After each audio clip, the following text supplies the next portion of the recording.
you were thinking you would get rid of this, and we were trying to figure out what happens with this. I thought it was blocking a window like in the house, but you said it was the garage. So what I think should happen here is you should make this into a tree.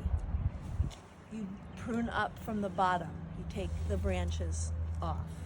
Then you have to unfortunately blow this down very, very far, this Japanese holly, because it's taking up half of the walkway and because it's garbage in here. So because of this, you know. So if you lift this up and bring this way in, just, you know, you have to be patient.